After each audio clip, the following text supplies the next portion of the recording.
vị đang theo dõi tạp chí Đầu tư giáo dục và ngay bây giờ là chuyên mục Học cái gì, học ở đâu. Quý vị đang theo dõi chuyên mục Học cái gì, học ở đâu. Hôm nay chúng ta sẽ cùng tìm hiểu về trường Western Sydney University.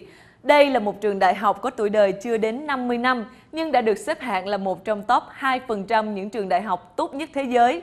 Nhờ đâu mà trường đạt đến vị trí này? Sinh viên theo học sẽ có cơ hội học tập và nghiên cứu như thế nào? Ngay bây giờ, chúng tôi sẽ có cuộc trò chuyện với giáo sư Barney Clover, hiệu trưởng Western Sydney University. It's very nice to have you here. Thank you. And I would like to ask you the first question. As far as I know, Western Sydney University is ranked as one of the top 100 universities in the world, regardless, like under 50 years of age, and that is very impressive. Can you please let me know what helps your university achieve that honor?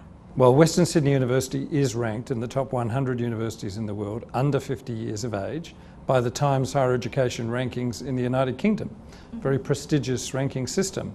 Right. There are three reasons for that, I think. One is, as a young university, under 50 years of age, we have a very strong commitment to teaching quality. Right. So we ensure that our students receive the best quality education, and that commitment is very strong and firm.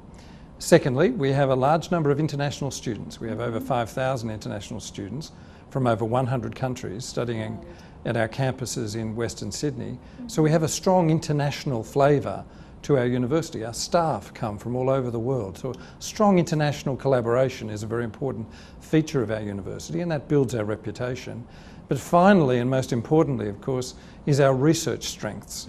We have a very focused research program. We have a number of areas where the university performs well above world standard in research activity, and that.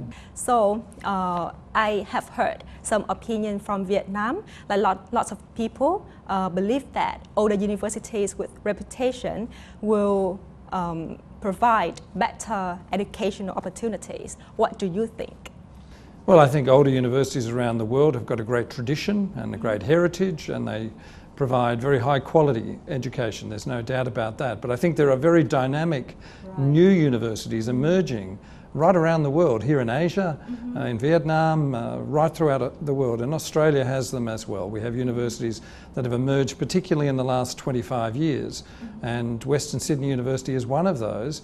And I think younger universities can be more dynamic, they can be more responsive, they can create new programs which perhaps older and more traditional universities can't do. We can respond to changing circumstances in the economy more quickly, and we can provide new courses, new programs and new research opportunities that older universities might struggle to do. I see. And I've noticed we changed the logo of the university.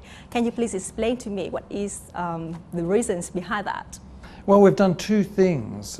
We have changed our name slightly to be Western Sydney University rather than the University of Western Sydney. So we've moved our name of the region that we represent, Western Sydney, to the front of our name. And that's very important for us. We celebrate our region. We celebrate our connection to Western Sydney. Western Sydney is one of the most important economic regions in Australia. It has about 2.1 million people. It's the third largest economy in Australia. And the second thing we did is, yes, we did create a new logo. We talked to a number of people and we designed a logo that's much more of a shield with a W and very vibrant red. So we believe it's a more contemporary logo, and we think it'll help us to promote the university very effectively in our region. I see. Over the past 8 years, Western Sydney University has increased involvement in the development of education in Vietnam. So can you please share with us the strategy of your university in Vietnam market? Well, Vietnam's a very important partner country in education with Australia.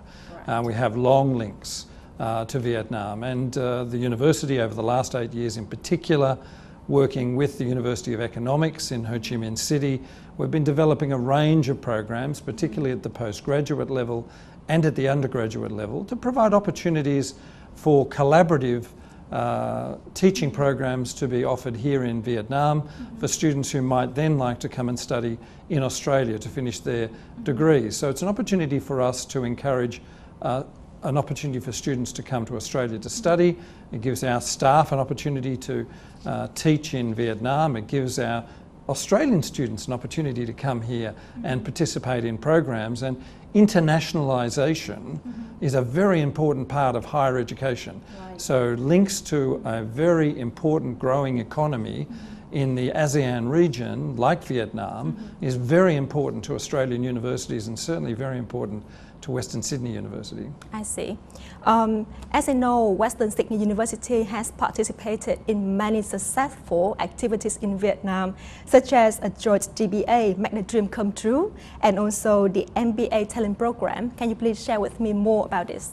No, we're very pleased. Our relationship with the University of Economics, Ho Chi Minh City, our relationship with the International School of Business at UEH has enabled us to develop a number of programs, our joint DBA program, our master's program in business and commerce, our master's program in business administration and MBA, in particular the MBA talent program, which is very successful. This provides opportunities for a select group of students to study here in Vietnam with ourselves and UEH, and to have very strong industry connections and business placements, and the graduates from that program are being very much sought after by business and industry. But of course the Make a Dream Come True competition is something we're very pleased to be associated with. We anticipate that this year we'll have over 200,000 young Vietnamese students who will participate. And of course we provide the prizes, including opportunities to study in Australia, both English language and also to study with Western Sydney University, jointly with UEH. It's a wonderful program. Very, very pleased to be involved with it. Can you please share with me more about the advantages and also the importance of building the academic research community? Universities are fundamentally about two things. They're about high quality teaching and they're about research. And it's very much research that defines a university as opposed to a college or an institute or another higher education provider. So research is a critical part of what makes universities such important places around the world. And I think it's very, very important that our academic staff in our university in Western Sydney and universities in Vietnam have opportunities to undertake world-leading research. And one of the things we're looking forward to next year in our very modern new joint campus that we've just opened in Ho Chi Minh City with UEH, we're looking forward to strengthening research connections between our academic staff and the academic staff at the Institute, the International School of Business at UEH. And this will be an opportunity to find joint research programs, to supervise PhD students, and to provide very important research publications that are of benefit to the region. So research is at the heart of what we're doing. We also know that this morning, Western Sydney University just had a meeting with Vietnam government about education. More specifically, it's about the scholarships for PhD. So could you please expand more about the collaboration between Western Sydney University and also the Vietnam education community? Yes, we're fortunate at Western Sydney University that we have our relationship with Vietnam International Education Development Office of the Ministry of Education and Training in Vietnam, and we have signed an MOU that provides an opportunity for Vietnamese students, with the support of the Vietnamese government, to study for a PhD at Western Sydney University. And we only signed that agreement a little over a year ago, so we're very keen to attract very high quality Vietnamese PhD students to work with us at Western Sydney University, and then to come back, of course, and contribute to the Vietnamese development and the Vietnamese economy. So this is a great program. We met with the Vietnamese government this morning to talk about how we can expand that program over the next 2 or 3 years to take even more students. Thank you so much for all information, and thank you so much for coming here. I wish you continued success, and I hope to see you again in the next program. Thank you too very much. Thank you very much. Những thông tin vừa rồi cũng đã khép lại tạp chí Đầu tư giáo dục tuần này. Để xem lại những chuyên mục trong tạp chí, quý vị có thể truy cập trang web của chúng tôi tại www.fbnc.vn. Tôi là Thúy Vân. Hẹn gặp lại quý vị trong những chương trình kỳ sau.